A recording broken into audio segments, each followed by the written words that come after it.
Welcome to the Happy Mama Movement podcast. I'm Amy Taylor-Kabbaz, mama, journalist, coach, and founder of Mama Rising. This podcast is a space of community and collaboration. We gather stories of matrescence, motherhood, womanhood, and change told by our Mama Rising coaches and mothers around the globe, in the knowing that through our stories, we can begin to heal and change the way the world sees, values, and supports mothers everywhere. So, welcome to the Happy Mama Movement. Welcome back to the podcast, everybody. Let's be honest, one of the most confronting parts of becoming a parent and moving through matrescence is remembering and facing your own childhood. It's so often a mirror back to you of all the experiences that you had. And while we're trying to be there for our child, we're also needing to deal with our own processes, our own emotions, our own memories about all of this. I know it's been a huge challenge for me as I witness my daughters in particular move through their early teenage years and remembering those challenges of my own and trying not to project them onto her and onto them. That's why I really wanted to bring this interview to you this week. Today I speak with Kasey Edwards. She is a mama of daughters based in Melbourne, Australia, and is a leading columnist and best-selling author of 8 books, including Raising Girls Who Like Themselves and Bringing Up Boys Who Like Themselves. She works with her husband to bring us understandable, relatable, and practical ways that we can be there for our children so they grow into confident, happy human beings. But also in this interview, as you'll hear, we speak a lot about the triggers that we have to recognize within ourselves and how we are parenting ourselves at the same time as parenting our children. I know you'll enjoy this interview, and please reach out after you finish to Kasey and I on Instagram and let us know what you got most out of it. Say that last bit again, Tim. Please reach out to Kasey and I after you finish the interview and let us know what you think. Enjoy.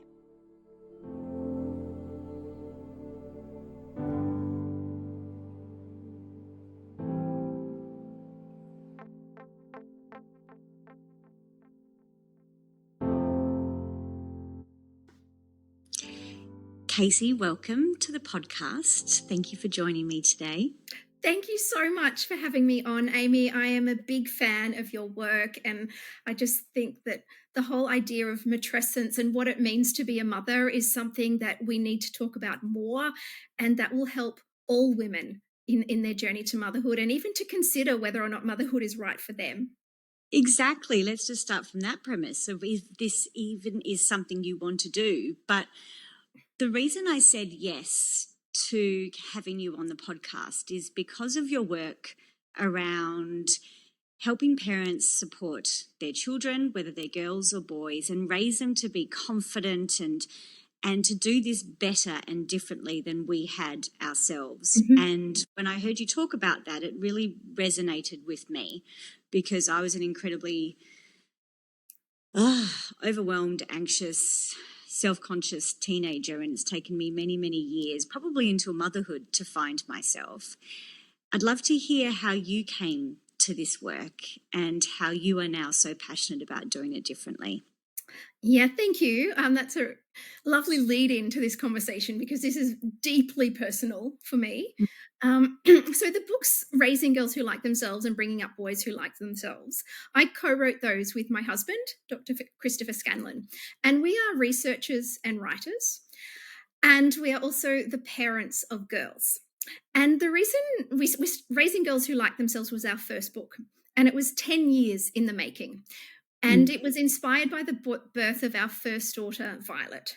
So I remember bringing her home from hospital, feeling like that nobody should have let me leave because I was so unprepared. It was like, who is in charge here? I don't even know how to put a nappy on. And I remember reading the box, and there are no instructions on a nappy box. So that was just the beginning of me feeling grossly inadequate in how to be a mother. But what I was most scared about was that I would raise my daughter to have the same challenge in life that I did. And what I mean by that is I grew up never feeling like I was enough. I just did not like myself. And it didn't matter what I did, the goalposts kept moving, and I always felt like I wasn't good enough. And I wanted to spare her that insecurity. And I didn't know how to do that, because if I raised her the way I was raised, then it would turn out the same. So that's what Chris and I turned our attention to. What could we actually do on a really practical level so that our daughter would like herself? And then one day we were at a party and we were talking to friends about our research. And one of my friends said, I don't have time to read all of that. Will you just tell me what I have to do? And that inspired the book. So everything in both of our books is evidence-based. We haven't not made anything up. There's no I reckons in here, no personal philosophies. And importantly, Amy, everything is practical, because we found that a lot of the advice we got on how to be good parents, and particularly how to be good mothers, it just made me feel even worse, because the bar's so high and the list of things that you have to do is so long, you can't possibly reach it. So everything in the book we have tried and tested in our own complicated, busy lives. So what is it that changes us as parents to start to shift to that focus of doing it differently? Because I remember the same experience coming home from the hospital and having this baby in front of me. And I remember one of the core things that I wanted to change in her was that I didn't feel like I was loved no matter what. Mm-hmm. So even I remember her being this tiny, tiny, tiny little baby. I would like whisper to her before she goes to sleep. Like, it was such a clear intention right from the beginning. Not that my parents did a bad job, but just I remember feeling like love was conditional. So I whispered, and I would like rock her with these words, because it was such a activation in me straight away. I want to do this differently. But that can feel really overwhelming, because you're also handling your own childhood and you're trying to figure this out. And as you said, most books don't tell you what to actually do. So what do we do at the beginning then when we start to want to do this differently? Yeah, well, first of all, motherhood is so triggering, isn't it? Like, Yeah, there's really is. no other experiences to relive your whole childhood by being a mother.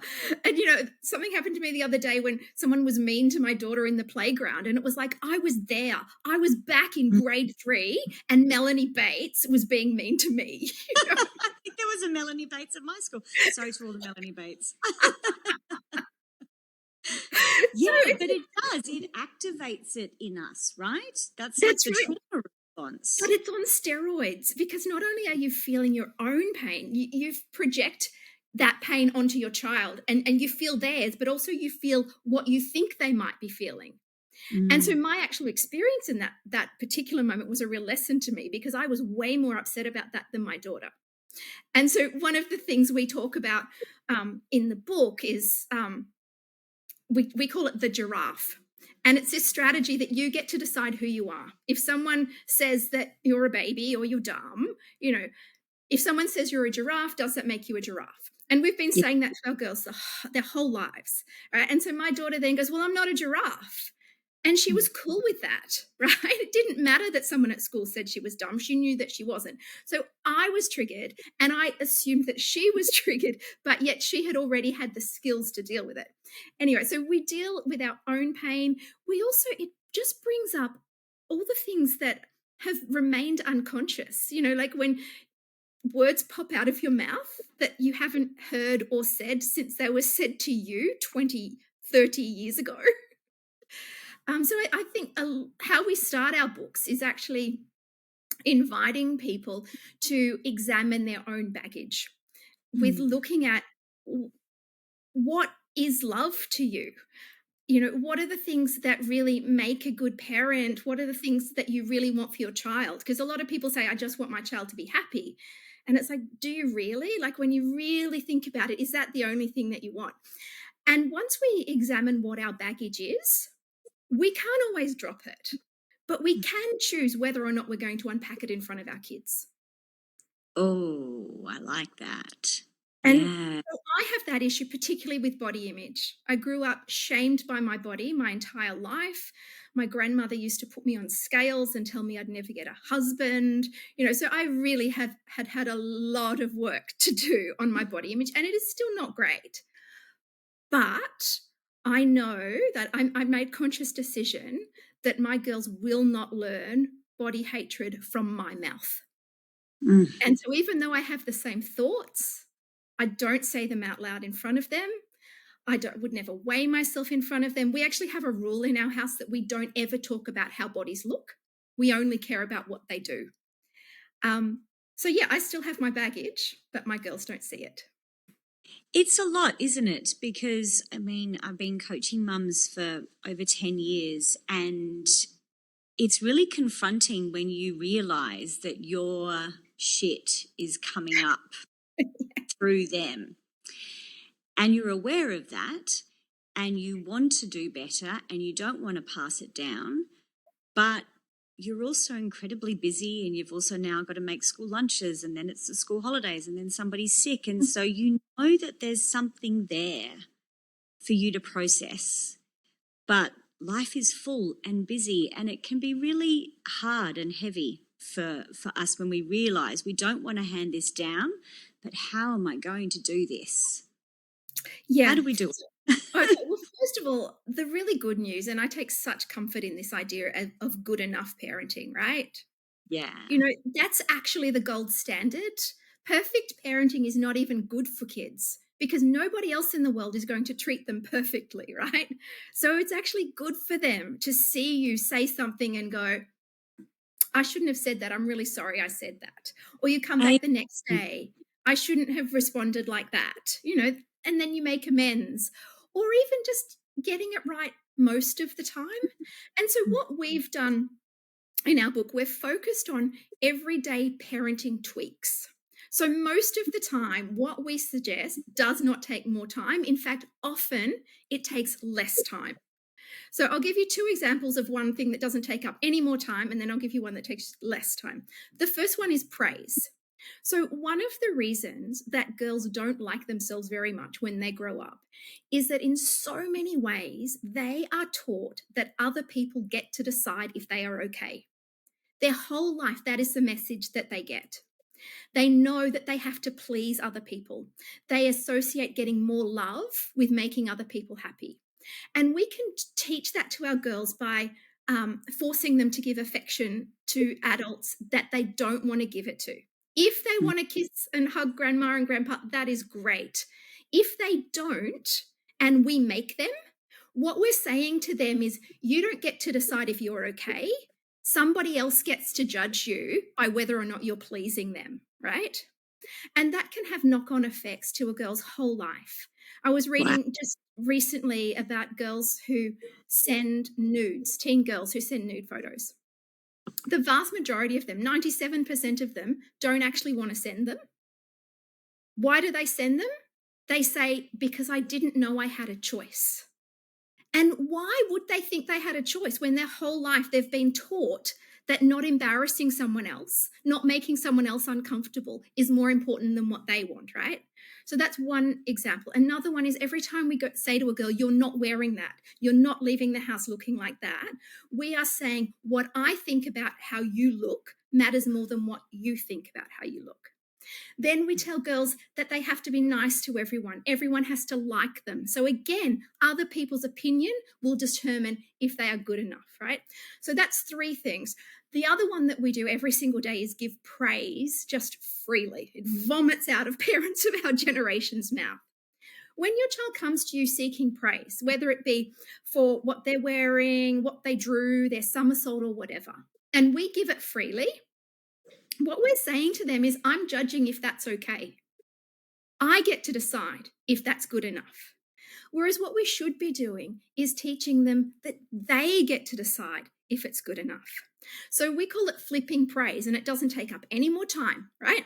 So your child Mm. will come to you 6,000 times between the age of 2 and 10 asking for praise. That's 6,000 times you can teach them that they get to decide if they're good enough.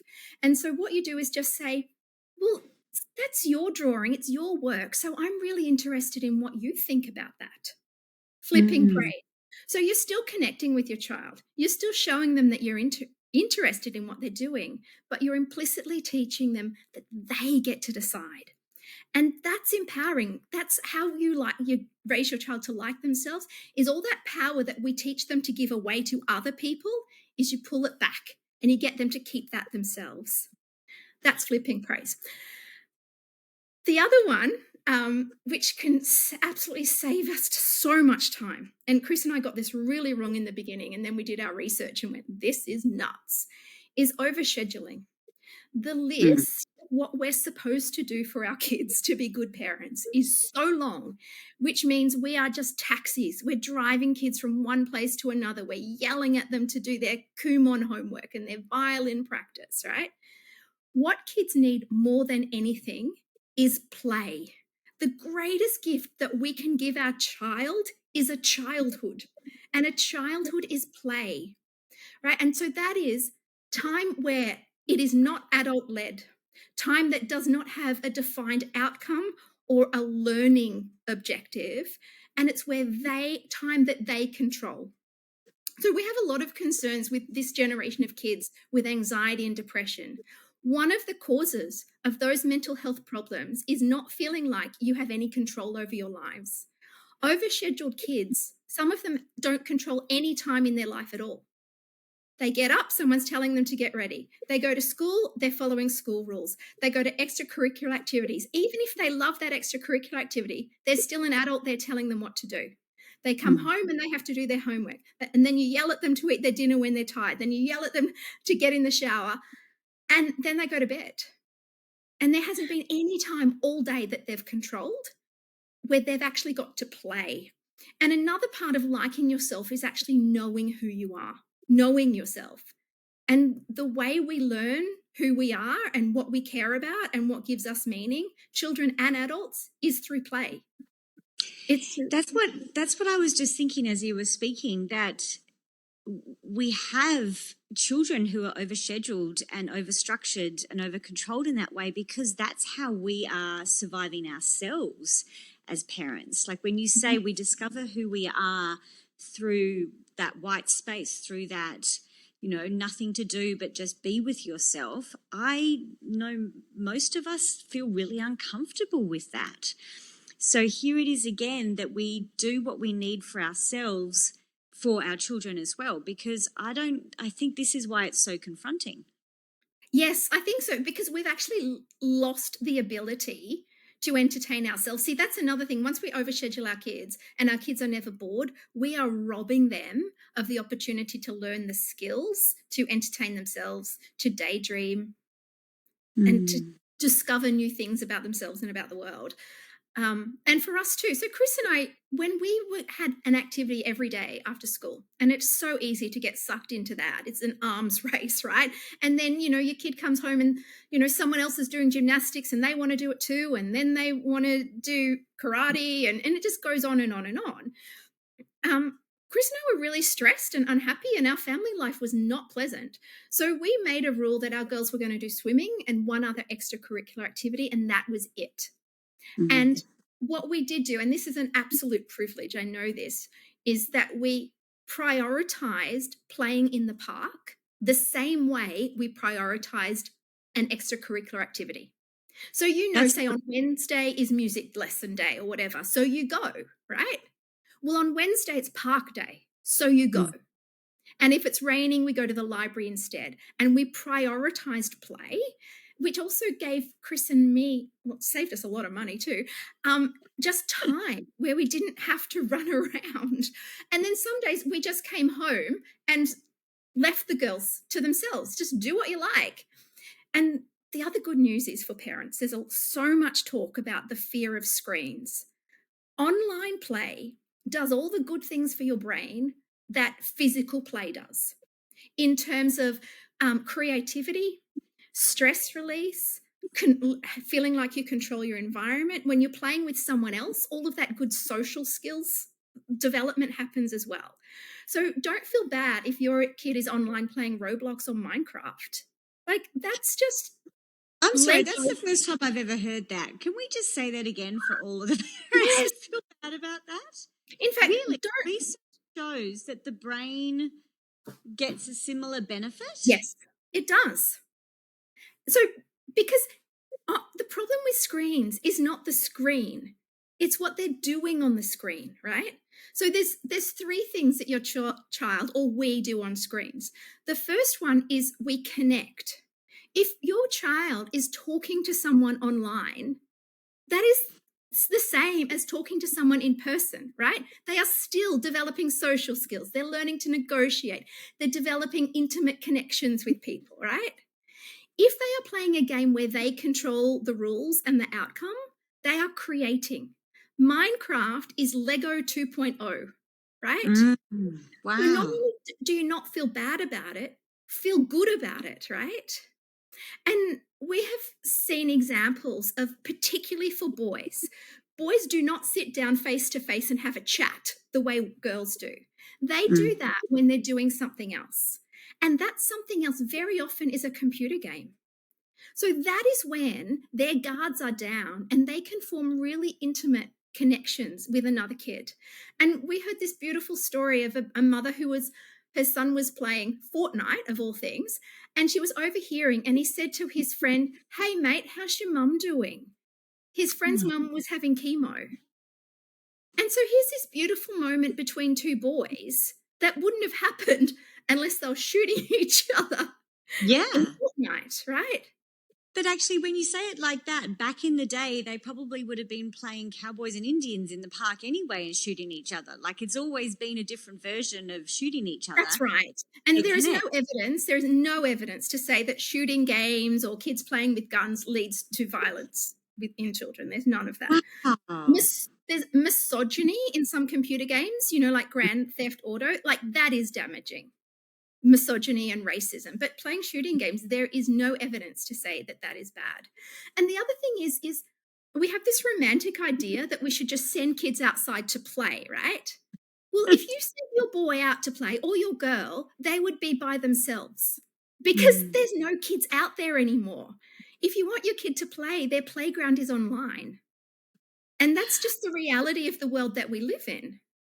Kasey, this is mind-blowing. This isn't what we were meant to be talking about, but I love the podcast and where it leads, because actually maybe it is always like one of the intentions of this podcast and the interviews I do is to understand our own inner guilt and our own judgment and our own feelings of I'm not doing a good job. So you've just smashed that for so many mamas who do have that guilt around screens. So, and especially because it's research backed and you have the data there, that is such a gift to so many parents who are struggling with that part of their parenting. Oh, it's absolutely true, Amy. Screens is just our generation of mother guilt. And you put it in historical context. So you go back a couple of 100 years and mothers were shamed for letting their daughters read novels, right? Because novels were going to affect their daughters' brains, right? Then mothers were shamed for letting their children play heavy metal music. There was a whole campaign against music. And they were shamed for video arcade games. And every generation, then it was TV, every generation, there is the next thing to make mothers feel bad. But the other thing is always it creates more work for the mother, doesn't it? Yes, absolutely. And it's also always her fault. Yep. Always her fault. It's her responsibility to make sure that her child is only consuming the best things that he or she could possibly consume. It comes back to this very patriarchal view of what a good mother does. That's And right. everything you're saying not only creates confidence in our girls and in our boys, but also smashes this patriarchal view of what a good mother is, and then allows her to get confidence in the way she's parenting. That's for sure. Absolutely. And something else just on the screens I want to say, that what we Sure. often hear is that, oh, my child's addicted to screens, right? Now, just because your child likes to play a computer game and likes it so much they do it whenever they can, that is not an addiction. My daughter loves reading. She cleans her teeth reading a book. We're late in the mornings because she needs to finish a chapter. Nobody is saying my daughter has a reading addiction. Oh my gosh. I Other love the way you frame this. This is so good. If you've got a child who loves basketball and every spare minute they're out shooting baskets, nobody's saying my child has a basketball addiction, right? Mm. It's an addiction if your child is not doing all the other things they're supposed to do. If they're Mm. not going to school, if they're not eating properly, if they're not engaging with people, if they're not doing all the other normal things, then yeah, maybe you should be worried. But if they're doing something just because they like it, well, what's wrong with that? Wow. I love that. Yeah. When I think about it, I had a ballet addiction then. Yeah, That's that's what it right. is. That when I was growing up, that's what my addiction would have been, but nobody saw that as an unhealthy trait in me. Thank you so much for that reframe. That's actually incredibly freeing, and I know how much that's going to impact so many of the mamas who listen. Can Before I we just give finish a up, really practical tip on screens? Sorry. please, I please know. do it. It's such a big issue for mothers. And so It is. people say that when I tell my child to get off the screen, they lose their shit at me, right? They get really angry and therefore screens are bad. The reason children respond like that is because we are not respecting what they are doing. We are not respecting their playtime. Imagine your child was in the middle of a basketball game, right in the middle of a game, and he was just about to shoot a goal, and you march onto the court and you go, "Time's up, buddy," or "Basketball time's over, get off," and you drag him off the court. Do you Mm. think your son or daughter would be upset with you? Yes, right? It's the same when they are in the middle of a game. Often they're playing with someone else, so they've got a team who's relying on them, someone they're going to see at school the next day. They are in the middle of creating or procuring something, and for some games, if you don't finish at the right time, you lose whatever you've done. So of course they get angry at us, because that is what's important to them. That is their play, and we don't respect that. So just Mm. one little tip is treat their time on screen as if it was a basketball game or anything else. And you say, you've got to get off in the next 15 minutes. So find the right time to finish the game. Wow. And then you Yeah, don't have that conflict. that's it. And then you don't have this, as you said, this moment of conflict, but also that then turns into this internal, I know from my experience, it turns into this internal story of, he's been on the screen for too long. I'm doing a terrible job. He should be outside more. And then here's what I call the inner mean mama. She just rants and judges and gets into this story of, I'm doing a terrible job, Yeah. because what we end up saying to ourselves when all of that happens, right? Yes, we do. Yeah, But that is so powerful. I'm really going to go away and think about that and reflect on that. So let's finish by talking about, as mothers, Mhm. how focusing on helping raise confident children, boys or girls, really is also about us reparenting ourselves or working through this for ourselves, and how to be patient with ourselves as we are patient with our children. Both of us now, I believe, have teenagers. And so, like we said at the start of this interview, we can be really triggered.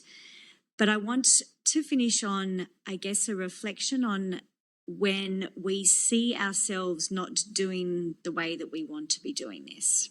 Mhm. Okay, I think what we need to understand is what is our job and what's our child's job. And I think that we run into trouble when we think our child's job is our responsibility.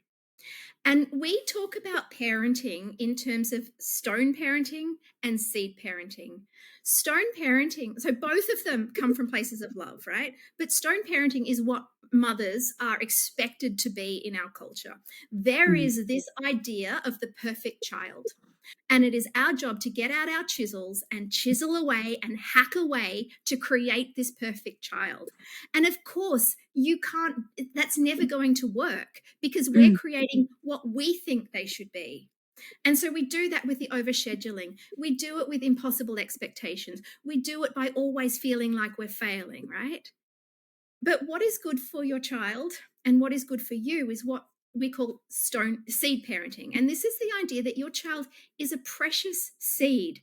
We don't know how it's going to grow or bloom. That's not our job. Our job is to provide the right environment, to love, to nurture, to guide, support, and to stand back in wonder and watch as our beautiful child grows and blooms in their own way and in their own time. It's not our job to force our kid to be something to meet the world's expectations. Our job is to love our child and support them to be who they choose to be. Because you can't truly like yourself if you're not allowed to be yourself.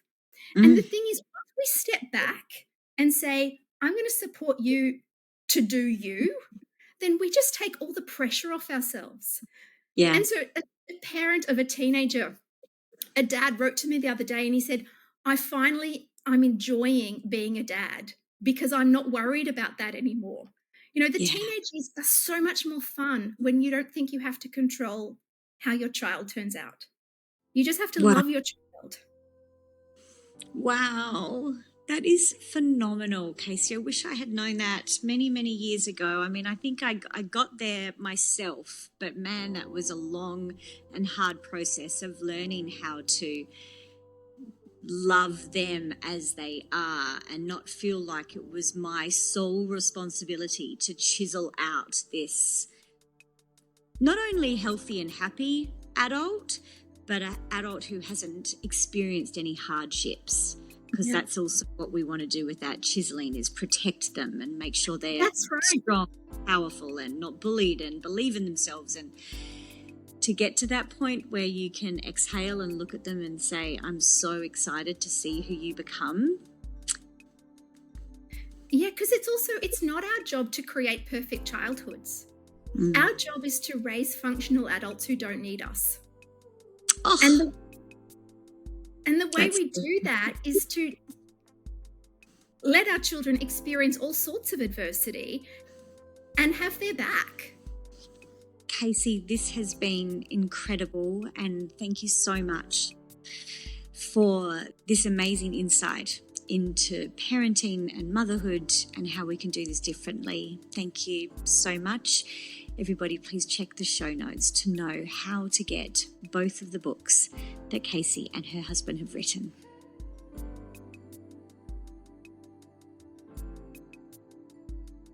Thanks, as always, for being a part of our global matrescence community. Please take a moment and make sure you're subscribed to this podcast in your podcast player so you can always be notified of our next episode. And if you would like to work with a coach on your own experience of matrescence, please go to mummarising.net and explore our directory of phenomenal coaches, workshop leaders, space holders and facilitators around the globe. You can also explore our Global Matrescence Foundation and consider donating so a mama in need can access the support of one of our coaches and still ensure that our coaches receive the income and support they need so they can continue to work in this way. And finally, if you would like to be a coach, a facilitator and a matrescence activist in your own community, jump on our waitlist for our next intake of the Mama Rising Facilitator training at mummarising.net. Thank you for being here and being part of this movement. Until next week, bye.